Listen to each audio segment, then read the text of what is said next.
Egypt's former president, Hosni Mubarak, regains freedom 6 years after being detained.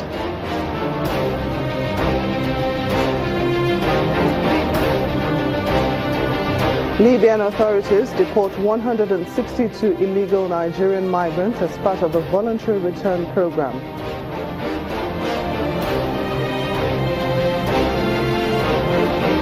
And our Africa Tech segment takes a look at the impact of technology on tourism.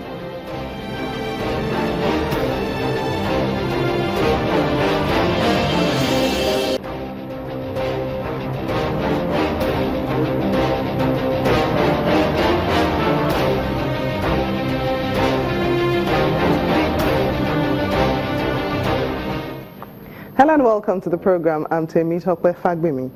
Former Egyptian President Hosni Mubarak has been freed from detention 6 years after being overthrown. Mr. Mubarak left a military hospital in southern Cairo today and went to his home in the northern suburb of Heliopolis.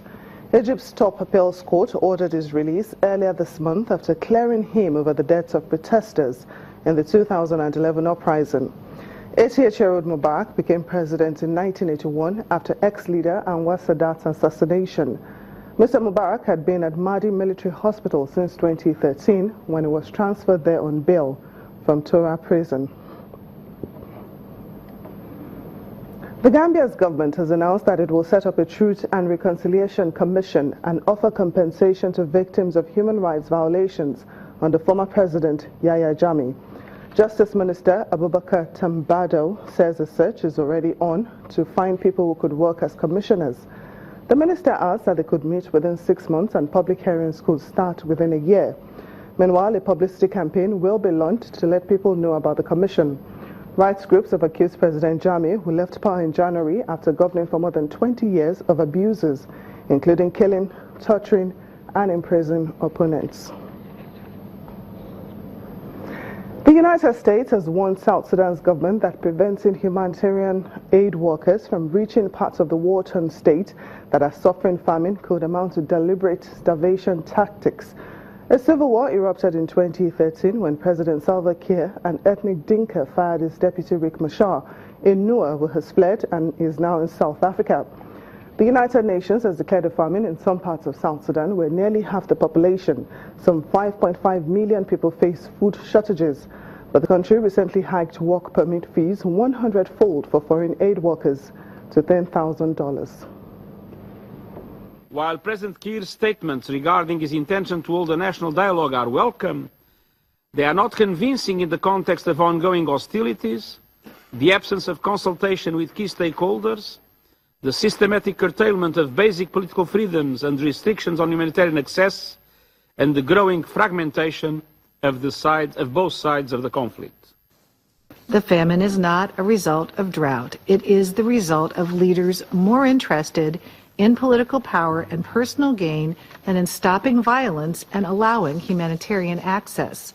The government's continued unconscionable impediments to humanitarians seeking access to assist famine-stricken populations may amount to deliberate starvation tactics. Meanwhile, Somalia's President Mohamed Abdullahi Mohamed has told the UN Security Council meeting that he has created a new ministry to help combat the effects of a devastating drought that threatens more than 1.5 million people in Somalia. More than 400,000 of those people are malnourished children. With an estimated 5 million Somalis in need of food aid, President Mohamed declared the drought a national crisis and called on the international community to help raise $825 million to prevent the crisis from worsening into famine. Mr. President, Excellencies, we just concluded a long and protracted elections that, despite enormous challenges and skepticism, ended peacefully and democratically. On the 22nd of February, I appointed Hassan Ali Khaire as my Prime Minister, and the Federal Parliament endorsed him unanimously. He in turn formed a competent cabinet just 2 days ago. I'm optimistic that Parliament will once again support the new cabinet. so we can get to work, starting with tackling the drought that is currently wreaking havoc in our nation. We have now created a new ministry exclusively focused on humanitarian response and disaster management. And in our National Development Plan, we have an entire chapter focused on resilience and long-term strategy to mitigate cyclical droughts. The humanitarian response to the drought is somewhat challenging in the certain places because of the insecurity posed by terrorist groups, Al-Shabaab. However, we are determined to defeat this terrorist group. I can confidently say that Al-Shabaab, with the courage and sacrifice of Somali National Army and AMSOM troops, have been weakening substantially. Some 162 illegal migrants from Nigeria have returned home as part of the voluntary return program sponsored by the Libyan government and the International Organization for Migration, IOM. The IOM is an intergovernmental organization that provides services and advice concerning migration to both governments and migrants, including internally displaced persons, refugees, and migrant workers. IOM provided the migrants with medical checkups and material assistance, including clothes and shoes, prior to the flight. Almost 1,000 illegal migrants have been deported from Libya since last December. However, thousands more are still making the journey to European shores via Libya and the Mediterranean Sea.